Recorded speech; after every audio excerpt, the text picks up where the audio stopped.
Alright, so the Nintendo Direct just came out today, a special one for Donkey Kong Bananza.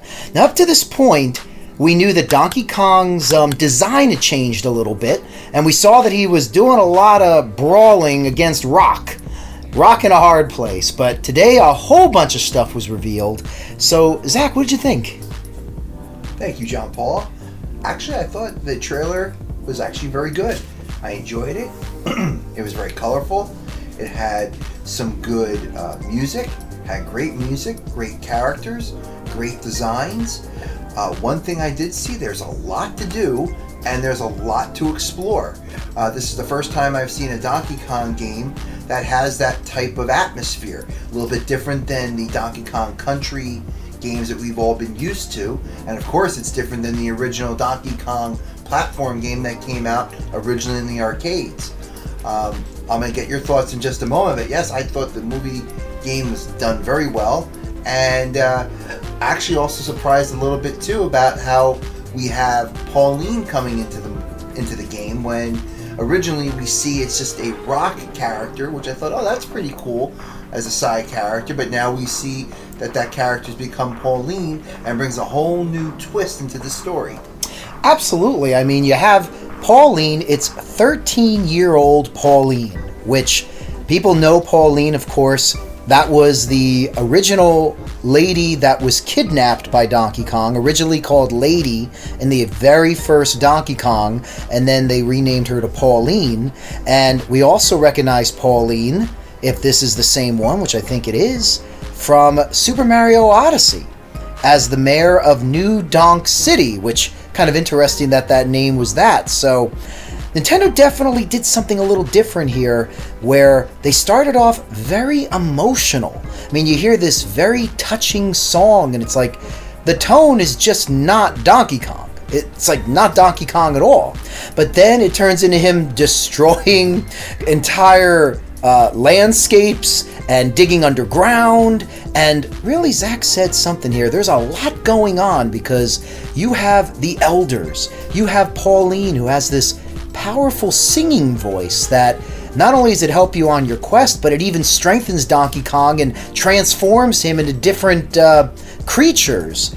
And you have these villains, this Void Company, which one thing I did see, Zach, that was kind of funny was the rock that Pauline was in actually had like Void stickers all on top of it. So it's possible that they were the ones responsible for her getting captured to begin with and getting thrown down here. So that's true. In fact, when you watch the trailer, or I should say the Nintendo Direct, where it goes over everything, there's actually a scene of the leader of the Void telling Pauline to come back with him.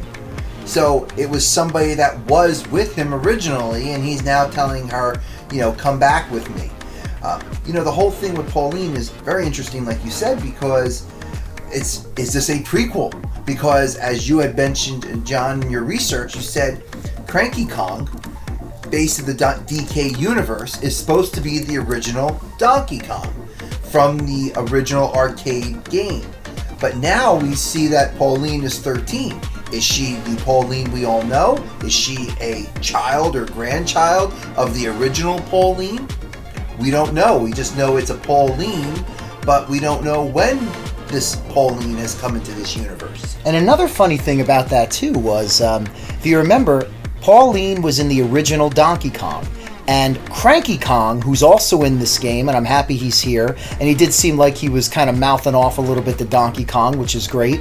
He was supposed to be the one that kidnapped Pauline originally, because Cranky Kong was the one in the original game. But now it's sort of like Donkey Kong's been rebooted a bit, where they included Donkey Kong Country songs, but it definitely, in my opinion, even though it showed some nice side-scrolling levels, didn't have that Donkey Kong Country attitude. This seems like a brand new reboot of the Donkey Kong universe.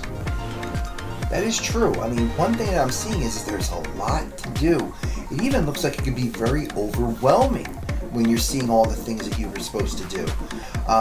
Trying to find those special bananas, you have to go underground, you have to break all these different rock formations.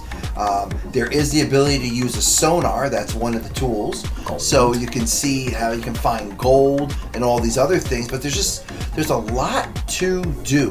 It looks more like a Legend of Zelda on steroids than it does a Donkey Kong game. Well, it looks like they're still continuing that Breath of the Wild, Tears of the Kingdom, where go anywhere, do anything, traverse it as you want. I even like the elemental skills where you see him with chunks of ice and using it to go on water, or using the evaporation to take him up into the air. I mean, they bring back some older characters, like we said, Cranky Kong. They also showed Rambi, the rhinoceros. And then if you blink, you did see Dixie Kong and Diddy Kong. So I'm happy that they are still around. I still think it might have been nice if you had Diddy Kong on the adventure with Donkey Kong, just kind of bring it back. But Donkey Kong looks like he's going to be the protector of Pauline, and did kind of like even the option for that co-op where somebody gets to be as Pauline singing out words. But one thing I thought was really interesting, Zach, not only can you share the game with somebody who has a Nintendo Switch system locally, or you can play online with somebody with a Nintendo Switch 2 system, but also, according to the trailer in the Direct, you could even share it with somebody with a regular Switch system, and then they could control Pauline there. So I thought that was pretty incredible. Yeah, they actually did very well with this game. They even are also utilizing the mouse capability of the Switch 2. They show options of how you can use it with Pauline. You can use it to do sculpting as a side with the game. Another thing I saw that was interesting is there's side quests to this game that you can find a hidden puzzle location, and it takes you into an area where you have a complete a level in a certain amount of time, reach a level by figuring out kind of puzzle elements and how to get past certain dangers.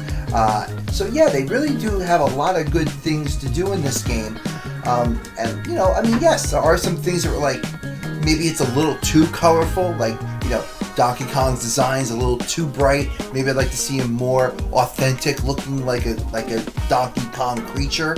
But in reality, so far, it looks good. I do like that you can play it on your Switch 1 if you don't have the Switch 2 yet. So that's a great positive. And again, there's, they did show a lot. They show the villains. They show what they're made of. They give you a good idea what the storyline is. But they did also hold some things back. They don't tell you why this void is here. They don't tell you why things are being held. They don't tell you why. You keep going down to the center of the earth where all these worlds are, why it is being blocked the way it is. So those are things you're going to find out when you go into the elements of the game. Exactly. So just to recap here, we got Donkey Kong Bananza coming out in July. It is a $69.99 game. It actually has a pretty deep story here with Pauline that seemed to be captured by the Void Company, because they did say, come back with us, and they are villains. Unfortunately, no King K. Rool anywhere, not unless he's some type of secret villain. The graphics are beautiful. The combat looks crazy. The amount of destruction you can do to try to find and do hidden puzzles is ginormous. You're all collecting bananas, of course.